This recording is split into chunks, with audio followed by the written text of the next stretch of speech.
Welcome to my YouTube channel. Do subscribe Silver Fantasy. Enola Holmes. ये movie 1884 पर based है, जब England में औरतों को ज़रा सी भी आज़ादी नहीं थी, यहाँ तक कि उन्हें वोट्स देने का हक भी नहीं था।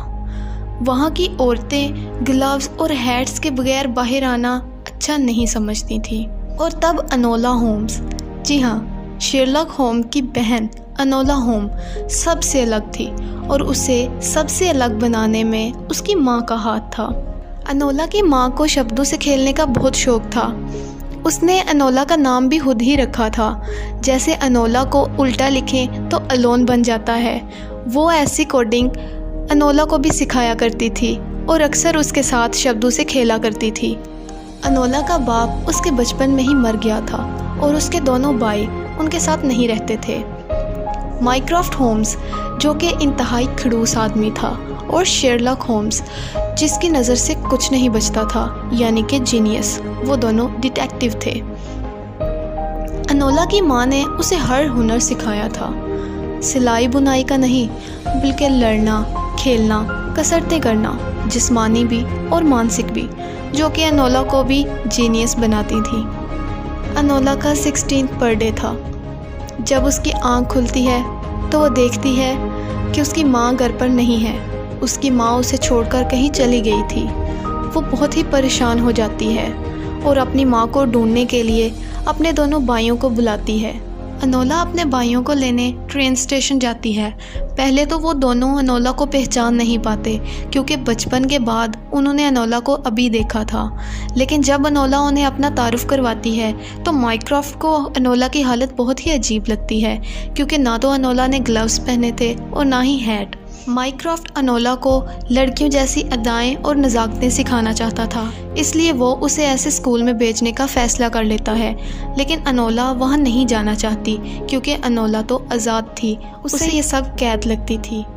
अनोला की माँ अनोला के लिए कुछ पैसे और एक मैसेज छोड़कर जाती है, जिसे पढ़कर अनोला को ऐसा लगता है कि उसकी माँ चाहती है कि अनोला उसे ढूंढे। अनोला वैसे भी उस स्कूल में नहीं जाना चाहती थी जहाँ पर अदाएं और नज़ाकतें सिखाई जाएं, इसलिए वो लड़कों वाले कपड़े पहनकर अपने घर से भाग जाती है बगैर किसी को कुछ बताए। अनोला को लंदन जाना था। जब अनोला ट्रेन स्टेशन पर जाती है तो वहाँ एक औरत ज़ोर ज़ोर से चिल्ला रही थी कि कोई मेरे बेटे को ढूंढो, वो ट्रेन में ही है। अनोला उस औरत को देखती है लेकिन इग्नोर कर बैठ जाती है। जब अनोला अपनी बर्थ पर बैठ जाती है तो ऊपर देखती है, वहाँ एक बहुत बड़ा बैग था, उसमें वो लड़का छुपा हुआ था। अनोला समझ जाती है कि ये वही लड़का है जिसे ट्रेन स्टेशन पर सारे ढूंढ रहे थे। वो लड़का नीचे आता है, अनोला से अपना तारुफ करवाता है और उसे बताता है कि वो ट्विक्सबेरी है, बैसलवेदर का राजकुमार। वो अनोला को देखकर समझ आता है कि अनोला कोई लड़का नहीं है, वो एक खूबसूरत लड़की है। अनोला उसे बता देती है कि तुम बहुत बेवकूफ़ हो, क्योंकि तुम्हारी जान अभी तक नहीं छूटी। तुम्हारे घर वालों ने ऑलरेडी एक आदमी तुम्हें ढूंढने के लिए इस ट्रेन में भेज दिया है। वो आदमी उस लड़के को ढूंढते ढूंढते वहाँ तक पहुँच जाता है और फिर उसे मारने की कोशिश करता है। वो उसकी जान लेना चाहता था। अनोला उस लड़के की जान बचाकर वहाँ से भाग जाते हैं और ट्रेन से कूद जाते हैं। अगली सुबह वो दोनों लंदन पहुंच जाते हैं। अनोला उस लड़के को अपना हुलिया बदल देने का कहती है ताकि उसे कोई ढूंढ ना पाए। वहाँ उनके रास्ते अलग अलग हो जाते हैं। लंदन पहुंचते ही अनोला भी अपना हुलिया चेंज कर लेती है ताकि उसे भी कोई ढूंढ ना पाए। वो लड़कियों जैसे कपड़े पहनती है। वो एक कमरा किराए पर ले लेती है और वहाँ रहने लगती है। अनोला रोज़ अखबार के ज़रिए अपनी माँ को पर्सनल मैसेज भेजती है, कोड के ज़रिए। अनोला की माँ हमेशा ही एक एड्रेस पर लेटर भेजा करती थी। अनोला चुपके से वो एड्रेस नोट कर लेती है और आज वही एड्रेस अनोला के काम आ जाता है। जब अनोला उस एड्रेस पर जाती है तो अपनी माँ की सहेली से मिलती है। वो अनोला को बताती है कि उसकी माँ दुनिया बदलना चाहती थी। उसकी माँ एक मिशन पर है, क्योंकि उसकी माँ को भी एक आज़ाद ज़िंदगी चाहिए थी। एक दफ़ा अनोला ने अपनी माँ को कुछ औरतों के साथ मीटिंग में देखा था, लेकिन उसकी माँ उसे अंदर आना अलाउ नहीं करती। अनोला ऐसे ही एक एड्रेस पर पहुंच जाती है जिसके बाहर पर्पल कलर का रिबन लगा था। उस मीटिंग में जो भी औरतें थीं उन्होंने वो पर्पल कलर का रिबन पहना था। अनोला समझ जाती है कि शायद ये भी उसकी माँ का कोई इशारा होगा। जब अनोला उसके अंदर जाती है तो वहाँ एक बड़ा कमरा था जिसके अंदर एक्सप्लोजिव चीज़ें थीं, जिस तरह बॉम्ब्स, केमिकल्स और बहुत सारा बारूद।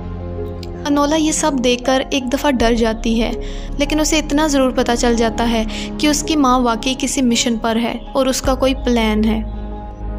वो बुरी हैट वाला आदमी जो ट्विक्सबेरी को मारने के लिए आया था, वो भी उस एड्रेस तक किसी तरह पहुंच जाता है और अनोला को मारने की कोशिश करता है। अनोला पहले तो उससे बहुत लड़ती है लेकिन उससे जीत नहीं पाती। फिर उसी एक्सप्लोजिव रूम में जाकर उन बॉम्ब्स और बारूद का इस्तेमाल करके वहां से भाग जाती है। जब अनोला वापस अपने कमरे में आती है तो उसे एहसास होता है कि ट्विक्सबेरी की जान को खतरा है और वो अपनी जान खुद नहीं बचा सकता, इसलिए माँ को ढूंढने से पहले उसे ट्विक्सबेरी की मदद करनी होगी। वो ट्विक्सबेरी के महल में जाने का फ़ैसला कर लेती है और विधवा का रूप धारण कर लेती है। पता नहीं क्यों, लेकिन उसे लगता है कि लोग मौत और मौत से जुड़ी चीज़ों से बहुत डरते हैं। जब अनोला ट्विक्सबेरी के महल में पहुंच जाती है तो वहां उसकी माँ, अंकल और दादी से मिलती है और उन्हें बोलती है कि मुझे शेरलॉक होम्स ने भेजा है, मैं उनकी असिस्टेंट हूं और मैं इस केस को हल करने आई हूं। ट्विक्सबेरी की फैमिली ने बहुत पहले ही ये केस शेरलॉक होम्स को देने का फ़ैसला किया था, लेकिन तब शेरलॉक होम अपनी माँ और बहन को ढूंढने में मसरूफ़ थे और उन्होंने ये केस लेने से इनकार कर दिया था। वहाँ पर ऑलरेडी एक डिटेक्टिव मौजूद था जिसका नाम था लेस्ट्राड। वो अनोला की बातें सुन रहा था। वो अनोला के सामने आता है और कहता है कि तुम शेरलॉक को नहीं जानती क्योंकि शेरलॉक मेरा बहुत अच्छा दोस्त है और उसने कभी भी असिस्टेंट नहीं रखा, वो हमेशा अपना काम खुद करता है। जिस पर अनोला कहती है कि तुम शेरलॉक के बारे में मुझसे कोई 3 क्वेश्चन पूछ सकते हो जिसके अगर मैंने सही जवाब दे दिए तो ये साबित हो जाएगा कि मैं उन्हें तुमसे ज़्यादा बेहतर जानती हूँ। उनकी बहस से तंग आकर ट्विक्सबेरी की फैमिली उन दोनों को अपने महल से बाहर निकाल देती है, लेकिन बाहर आते ही लेस्ट्राड अनोला से शेरलॉक होम के बारे में क्वेश्चन करता है जिसके अनोला बिल्कुल सही जवाब दे देती है। लेस्ट्राड अनोला होम के बारे में माइक्रॉफ्ट होम को बताता है, जिस पर माइक्रॉफ्ट अनोला को ढूंढने के लिए उस डिटेक्टिव को कहता है और कहता है कि अगर तुमने उसे ढूंढ लिया तो मैं तुम्हें मुंह मांगा इनाम दूंगा। अनोला वहाँ से वापस आने की बजाय जंगल में चली जाती है जहाँ पर ट्विक्सबेरी ने ट्री पर एक छोटा सा हट बना रखा था जहाँ पर उसकी किताबें और उसकी बहुत सारी चीज़ें थी। ट्विक्सबेरी की दादी अनोला के पास आती है और उसे कहती है कि ट्विक्सबेरी तुम्हें जब भी मिले उसे ये बताना कि उसकी दादी उसे बहुत प्यार करती है। अनोला ट्विक्सबेरी को ढूंढ लेती है। वो वहाँ फूल बेच रहा था। अनोला उसे अपने कमरे में ले आती। अनोला के कमरे में बहुत सारी अखबारें पड़ी थीं। ट्विक्सबेरी वो अखबारें देखकर बहुत हैरान होता है और अनोला से पूछता है कि तुम इतनी सारी अखबारों का क्या करती हो। अनोला उसे बताती है कि मेरी माँ मुझे छोड़कर चली गई थी और अब वो रोज़ उन्हें मैसेज भेजती है अखबार के ज़रिए, लेकिन उसकी माँ ने अभी तक इनका रिप्लाई नहीं किया। लेस्ट्राड ने अनोला का ठिकाना ढूंढ लिया था। अनोला ट्विक्सबेरी को वहाँ से जाने के लिए कहती है। ट्विक्सबेरी पहले तो नहीं मानता, लेकिन अनोला ज़बरदस्ती उसे भेज देती है। लेस्ट्राड अनोला को माइक्रॉफ्ट के हवाले कर देता है और माइक्रॉफ्ट उसे अदाएँ और नज़ाकतें सिखाने वाले स्कूल में एडमिशन दिलवा देता है, जहाँ पर अनोला का जाने का बिल्कुल भी दिल नहीं था। ट्विक्सबेरी अनोला को उस स्कूल से भगा के ले जाता है। अनोला को लगता है कि ट्विक्सबेरी के अंकल ही ट्विक्सबेरी को मारना चाहते हैं क्योंकि ट्विक्सबेरी का वोट रिफॉर्म बिल के हक में होगा और उसके मरने के बाद उसकी सारी जायदाद ऑब्वियसली उसके अंकल को ही मिलेगी, जो कि वो नहीं चाहेंगे। रिफॉर्म बिल औरतों की इक्वालिटी और कुछ बदलाव के लिए पास किया जाना था, जिस पर ट्विक्सबेरी का वोट बहुत ही अहमियत रखता था और ट्विक्सबेरी को तभी कोई मारना चाहेगा जब वो रिफॉर्म बिल के हक में नहीं होगा और उसे मारने से कोई फ़ायदा पहुंचेगा। अनोला ट्विक्सबेरी के महल जाने का फ़ैसला कर लेती है और ट्विक्सबेरी को भी अपने साथ ले जाती है। वो उसके अंकल से बात करना चाहती थी।